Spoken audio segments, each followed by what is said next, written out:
Kofi et Akua avaient une très belle maison, mais leur bonheur fut de courte durée car Héloïse et Ama étaient très jaloux et envieux de leur mariage. Ainsi, Héloïse s'est juré de détruire leur mariage coûte que coûte et a persuadé Kofi d'épouser Ama à la place. Quelques mois après le mariage, Héloïse informa Akua qu'elle viendrait avec sa demi-sœur les visiter. Akua accepta de les héberger malgré leur comportement méchant et cruel à son égard avant son mariage. Kofi était contre leur visite, mais Akua, qui avait un très bon cœur, le convainquit d'accueillir sa famille juste pour quelques semaines. Le lendemain, elles partirent toutes deux pour Abidjan. Ce serait la première fois qu'elles visiteraient Abidjan, et elles ne pouvaient croire ce qu'elles voyaient. Elles furent captivées par la magnifique ville d'Abidjan, et la maison de Kofi était une beauté à contempler. Lorsqu'elles entrèrent dans la maison, tout était si exquis et luxueux que Héloïse résolut en son cœur de faire tout ce qui était en son pouvoir pour y vivre éternellement. Lorsque Kofi et Akua arrivèrent, Akua était si belle et élégante. Kofi l'avait transformée de la femme mal nourrie et humble qu'elle était en un exemple de beauté. Bienvenue maman et grande sœur. J'espère que vous avez fait un agréable voyage. Oui, nous l'avons fait. Votre maison est si belle, je dois l'avouer. Merci beaucoup. Je suis heureux que vous ayez pu nous rejoindre. Héloïse fit semblant d'être heureuse et contente, mais au fond d'elle-même, elle brûlait du désir d'éradiquer Akua et de la remplacer par Ama dans la vie de Kofi. Le lendemain, Héloïse sortit les herbes que lui avait données l'herboriste. Chaque matin, elle se faufilait dans la cuisine et versait une petite portion d'herbe dans la soupe d'Akua pour l'empêcher de tomber enceinte de Kofi, peu importe leurs efforts. Héloïse informa également sa fille d'être prudente avec certains plats qui leur seraient servis. Elle mentit à Ama en lui disant que son corps réagirait négativement à la nourriture et qu'il valait mieux les éviter totalement, sauf pour les repas qu'elle lui avait indiqué de manger librement. Pendant ce temps, la mère de Kofi complotait également pour détruire le mariage de son fils. Son nom était Diana. Diana était une femme arrogante et fière qui se souciait peu des pauvres et des moins privilégiés. Elle les considérait comme rien d'autre que de la saleté et des esclaves. Cependant, Kofi était très difficile à convaincre. Diana détestait Akua passionnément, malgré le fait qu'elle soit maintenant mariée à son fils. Elle avait frustré Akua en la soumettant à des entraînements rigoureux. Cependant, Akua les avait tous appris parfaitement. Pourtant, Diana n'était pas satisfaite. Elle avait voulu que son fils épouse Bella, la fille de sa meilleure amie. Après un mois, Kofi n'était de toute façon pas à l'aise avec la façon dont Ama s'habillait et se comportait autour de lui. Il suggéra donc à Akua de dire à Héloïse de retourner au village puisque cela faisait déjà un mois. Mais Héloïse refusa de retourner au village. Elle insista sur le fait qu'il y avait assez de place dans la maison de Kofi pour les accueillir tous. Alors, pourquoi devrait-elle retourner dans le village sale ? Kofi était contre ses intentions mais Akua plaida une fois de plus en sa faveur et Kofi accepta de continuer à les héberger. 6 mois après leur mariage, Akua n'était toujours pas tombée enceinte. Héloïse répandait secrètement des rumeurs selon lesquelles Akua était stérile et n'avait pas d'utérus. Mais, à leur insu, Héloïse était la coupable de sa stérilité. Souvent, Bella rendait visite à Kofi, mais Héloïse ignorait que Bella était la femme que Diana, la mère de Kofi, voulait que Kofi épouse. Elle supposait simplement que Bella était une associée commerciale. À plusieurs reprises, Héloïse avait vu Bella avec des hommes dans des positions compromettantes à Abidjan, mais elle s'en fichait car elle ne considérait pas Bella comme une menace. Un jour, Kofi vit Ama dans une de ses robes suggestives alors qu'il regardait un film dans le salon. Elle fit semblant de faire tomber un objet par terre pour que Kofi soit attiré par sa silhouette quand elle se penchait. Mais Kofi l'appela vers lui. Parce que la beauté ne retient pas un homme, seule ta personnalité le fera. Tu fais les mêmes erreurs qu'avant. Habille-toi décemment, protège ta dignité et tu trouveras le bon homme pour toi. Ama fut profondément touchée par ces paroles. Elle se mit à pleurer et se mit à genoux en demandant son pardon. « Je suis désolée pour la façon dont je t'ai traité dans le village. Pardonne-moi s'il te plaît. Je t'ai pardonné depuis longtemps. Es-tu belle pour te sexualiser? Améliore ta personnalité et ne refais pas les mêmes erreurs. S'il te plaît, ne dis pas à Akua. Je t'en prie. Tu es ici à cause d'Akua. Je ne voulais pas vous héberger, toi et ta mère, et je ne voulais même pas que tu restes aussi longtemps, mais elle a plaidé en ta faveur malgré la façon dont tu l'as traitée. » Ama remercia Kofi et retourna dans sa chambre. Elle pleurait amèrement et regrettait ses actions. Elle décida d'être une meilleure personne, comme Kofi le lui avait conseillé, et cessa de s'habiller pour le séduire. Cependant, Lorsque Diana eut vent des rumeurs selon lesquelles Akua était stérile, sa véritable nature se révéla. Elle insista pour que Kofi chasse Akua de sa maison, mais Kofi refusa. Alors elle planifia de tendre un piège à Kofi. Diana demanda à Bella d'inviter Kofi à une fête. Elle demanda à Bella de mentir à Kofi en lui disant que c'était une fête d'adieu parce qu'elle allait déménager à l'étranger et qu'elle voulait dire au revoir à Kofi en personne. Kofi accepta d'assister à la fête, mais quand il y arriva, Bella l'assomma avec un somnifère. Lorsqu'il n'était plus maître de lui-même, Bella se jeta sur lui et coucha avec lui. 3 mois plus tard, quand Héloïse vit que Kofi n'était pas disposé à renvoyer Akua de chez lui, elle planta un charme dans la garde-robe d'Akua. Puis elle commença à répandre des rumeurs selon lesquelles Akua était une sorcière et que la raison pour laquelle elle n'était pas encore enceinte était parce qu'elle mangeait ses bébés.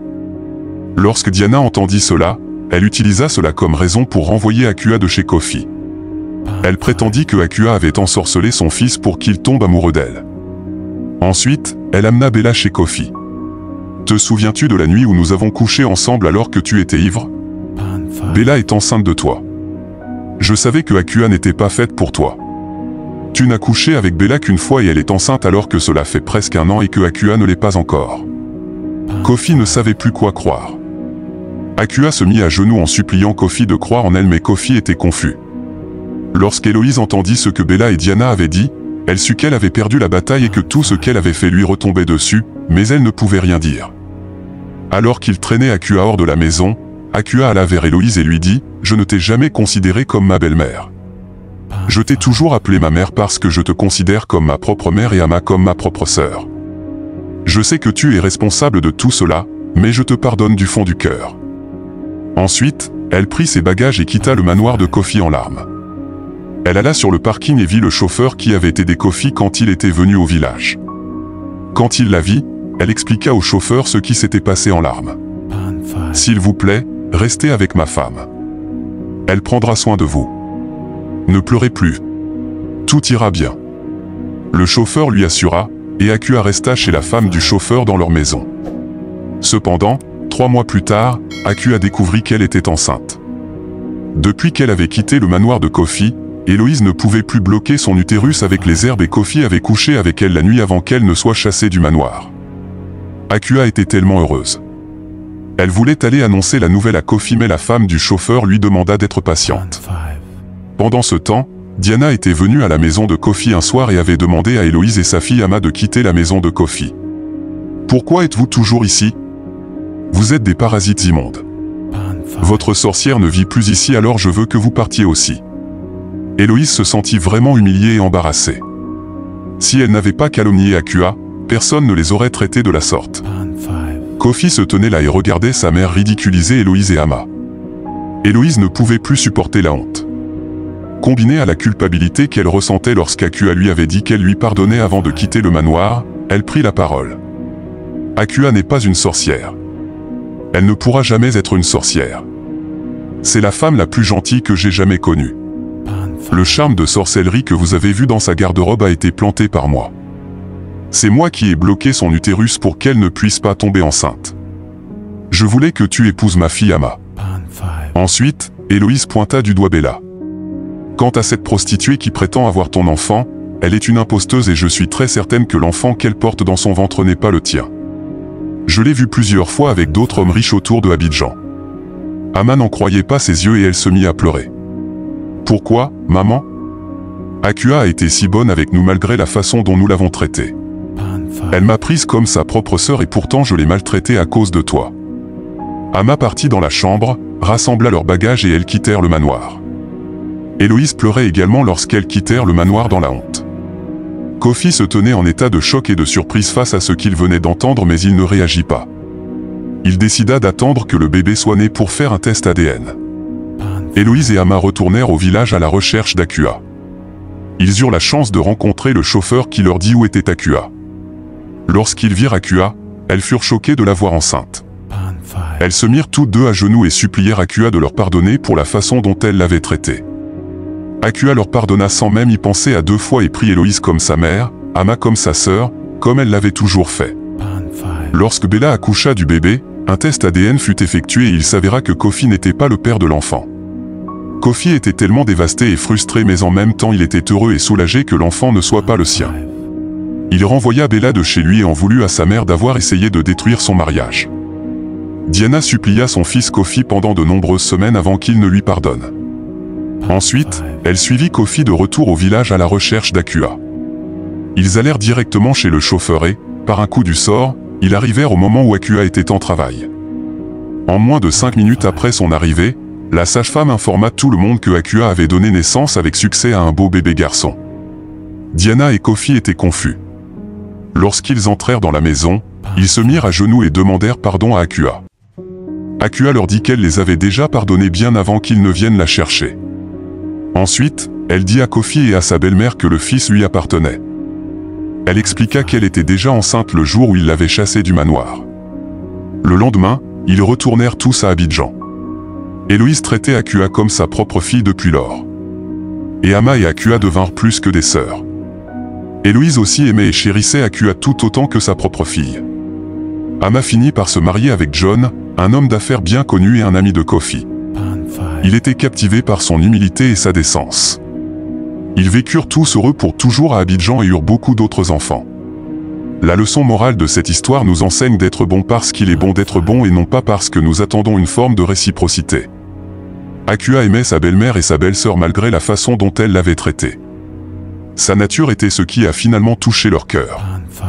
Ne rendez pas le mal pour le mal ou le bien pour le mal, car à la fin, la bonté l'emportera toujours. Si Akua avait traité sa belle-mère avec mépris et haine comme elle l'avait traité, elle n'aurait peut-être pas épousé Kofi. Si vous le pouvez, aimez vos ennemis car ils peuvent être votre marchepied demain. Si Akua n'avait pas convaincu Kofi d'héberger Héloïse, elle n'aurait probablement pas vu Bella se comporter de façon promiscueuse et sa révélation n'aurait pas surgi aussi vite. La beauté est bonne mais une belle personnalité est bien meilleure. La beauté peut attirer un homme mais elle ne le gardera pas. Une bonne personnalité peut ne pas attirer chaque homme mais elle attirera certainement le bon homme. Il est essentiel de ne pas juger hâtivement les gens et de donner à chacun une chance de montrer qui il est vraiment.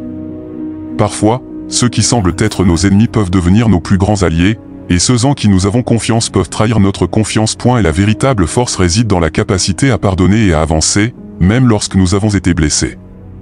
Akua a montré une immense compassion en pardonnant à ceux qui l'avaient maltraité, et cela a finalement conduit à la réconciliation et au bonheur pour tous les protagonistes de l'histoire.